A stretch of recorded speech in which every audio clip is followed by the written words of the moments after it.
शाहिद अफरीदी को इतना बुज़दिल आदमी नहीं समझता था। ये तो बेशर्मी और ढिठाई है कि वो ये नहीं बता रहा कि मुझे कौन उठाकर ले गया, वो ये नहीं बता रहा कि किसने, शाहिद अफरीदी, शाहिद कह रहा हूँ, शाहिद अफरीदी ये नहीं बता रहा कि मुझे कौन उठाकर ले गया। ये मजम्मत नहीं कर रहा कि एक आदमी को तुमने गैर कानूनी तौर पे उठाया और उठा के टॉर्चर किया। ये मजम्मत नहीं कर रहा कि उस आदमी की तुमने 142 दिन में हालत क्या कर दी। वो ये कह रहा है कि जी मुझे पता चला कि ये जब से वापस आया ठीक नहीं है। वो फिटे मुंह यार तुम्हारी। फनकार और खिलाड़ी जो होते हैं ना, वो अमन के सफीर होते हैं। फनकार और खिलाड़ी जो होते हैं ना, वो हमेशा ये कहते हैं कि अमन आना चाहिए, लाकानूनियत नहीं होनी चाहिए। वो कानून की बात करते हैं, अमन की बात करते हैं। ये कैसे लोग हैं? ये तो जस्टिफाई कर रहे हैं उस चीज़ को। और मेंटल जो इसकी वो दिमागी सलाहियत सिर्फ इतनी है कि थोड़े दिन पहले कह रहे हैं कि इदारे जो है ना, अब इदारों का मतलब आप समझते हैं, वो एनआरओ दे सकते हैं सिर्फ। व्हाट द हेल, एलबीडब्ल्यू का नहीं पता। यानी वो कैसे ये कह सकते हैं, शाहिद अफरीदी कैसे ये कह सकते हैं कि इदारे जो हैं वो एनआरओ दे सकते हैं? ये किसने उनको पट्टी पढ़ाई है भाई? कौन सा एनआरओ, कौन दे सकता है? किससे आप कहानियां सुन के आ रहे हैं? मेरे ख्याल में उन्हें चाहिए कि वो गुरेज करें इन चीजों। देखें, जिस वक्त शाहिद अफरीदी मेरे पे ये ब्लेम कर रहा था ना, ये वाला कि मैं तो मेंटली डिस्टर्ब हूँ, किसी ने उसको कहा है, उस वक्त मैं उसको वो गजा वाले मामले में उसको मैं डिफेंड कर रहा हूँ। जो बात ठीक है वो ठीक है, जो गलत है वो गलत है। अगर तो सियासत करनी है शाहिद अफरीदी ने तो वो खुलकर करे ना। ये क्या तरीका? इमरान भाई फिर पीठ में छुड़ा, इमरान भाई फिर पीठ में छुड़ा। यानी आपने नहीं सुना कि बैड गवर्नेंस पे इमरान खान के खिलाफ बोले वो, आपने नहीं सुना कि महंगाई पे इमरान खान के खिलाफ बोले वो। हर जगह हर चीज पे उन्होंने प्लस्तर तक का मजाक उड़ाया है इमरान खान के, आप सब ने सुना है। लेकिन अब ये जो हुकूमत है, इन्होंने 3-4 गुना महंगाई की है। क्या अब शाहिद अफरीदी को महंगाई नजर नहीं आ रही? अब बैड गवर्नेंस हो रही है, क्या अब उनको बैड गवर्नेंस नजर नहीं आ रही? अब जो जुल्म और ज्यादती हो रही है, क्या उनको वो जुल्म और ज्यादती नजर नहीं आ रही? अगर ये मजे है तो ये तो जिंदगी खत्म हो जाएगी। नहीं को यार, ये तो गवर्नर भी एक दिन मर जाएंगे, सदर भी एक दिन मर जाएगा, मैं भी मर जाऊंगा, आप भी नहीं रहेंगे। ये कौन से मजे हैं? आप अपना रिकॉर्ड सीधा रखते हैं, आगे जाने के लिए आपने हिसाब देना है। सबको इस बात की फिक्र होनी चाहिए। मैं कोई फतवा नहीं दे रहा, लेकिन अगर इसी को आप अपनी कामयाबी समझते हैं तो फिर आप अफसोस है कि ये कामयाबी नहीं है। आपका कामयाबी का मेयार और पैमाना ठीक नहीं है। कहा यह जा रहा है कि इमरान खान साहब बहुत गुस्से में, उन्होंने पंजाब को 2-3 दिन दे दिए हैं कि अगर एहतजाज के लिए नहीं निकलते तो सारी क़यादत बदल दी जाएगी। आप क्या समझ रहे सर? तो पंजाब के अंदर जिस तरह की बदतायत है ना, वहाँ पे एहतजाज के लिए निकलने के लिए मेरे ख्याल में एक नए मोमेंटम की जरूरत है।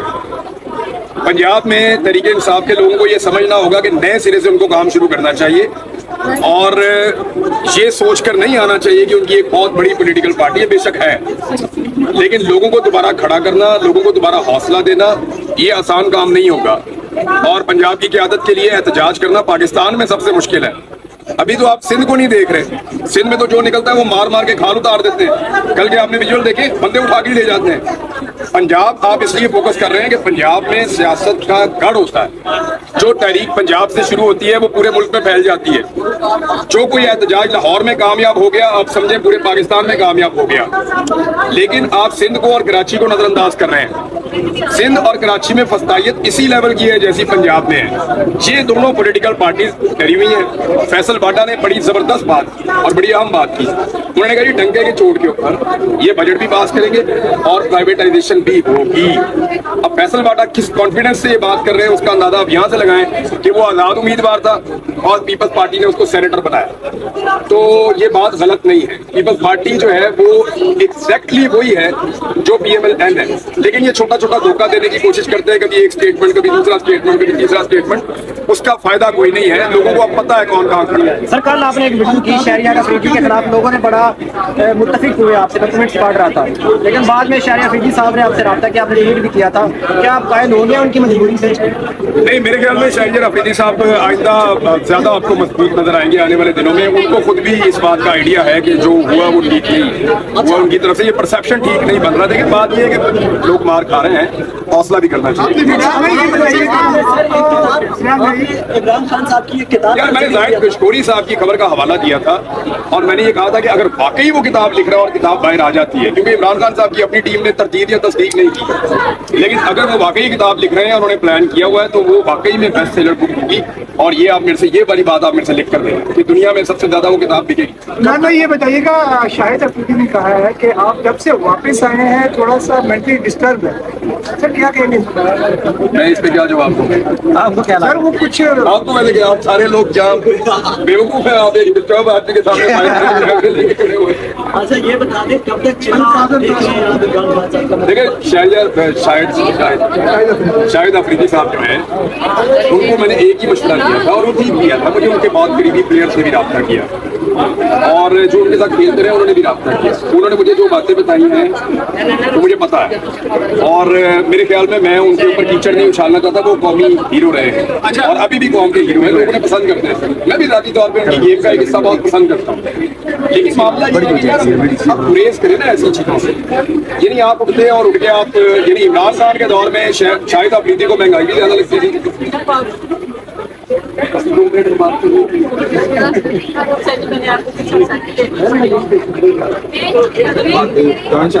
शहरियार अफरीदी साहब के बारे में जो मैं आपसे अर्ज कर रहा हूं कि मैंने ये नहीं कहा या उनके ऊपर कोई कीचड़ नहीं उछाला। हम अपना स्टोलन मैंडेट वापस लेने आए हैं, चाहे वो हमारी फॉर्म 47 पे चोरी की हुई सीटें हो या हमारी रिजर्व सीट्स पे जो बल्ला छीनने की वजह से सीटें चोरी गई वो हो, या हमें जिस राइट से डिप्राइव किया गया जो 5% खवातीन जनरल सीट पे इलेक्शन कंटेस्ट कर सकती थी अगर बल्ला हमारे पास होता। ये सारे राइट्स खवातीन के जो है वो एक बल्ला छीनने की वजह से खराब हो।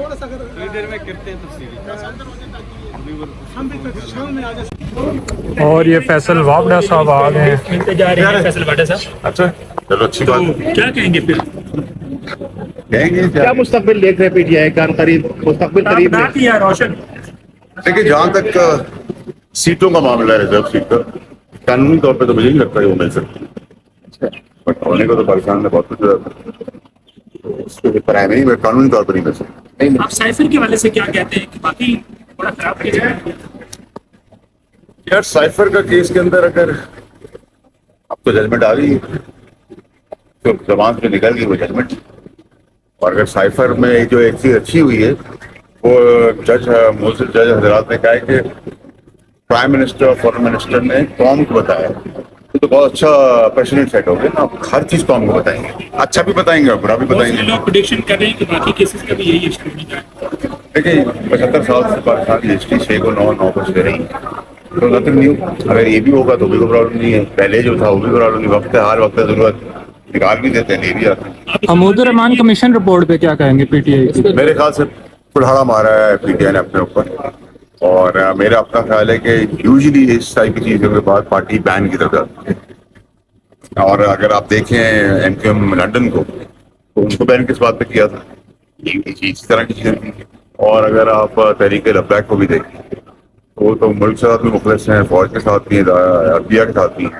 उनको 4th शेड्यूल में डाला हुआ है क्योंकि वो च्विंगम और जीन्स नहीं पहनते। तो मुझे यही लगता है सियासी जमातों को बैन करना एक ऑप्शन होना चाहिए जमहूरियत में। देखिए अगर आप असूली तौर पे नहीं, लेकिन अगर सियासी जमातें उस लेवल पे चली जाएंगे, मुल्क तोड़ने की साजिश की जाएगी और एक कियोस्क क्रिएट करके दुश्मन का काम करना शुरू हो जाए तो वो तो मुझ पे और आप पे भी एप्लीकेबल। लेकिन माजी में नवाज शरीफ साहब भी हमूदुर रहमान कमीशन रिपोर्ट के ऊपर बात कर चुके हैं। मैंने कहा ना 6 अब 9 फिर 9 फिर 6 चलता रहेगा, कोई मसला नहीं।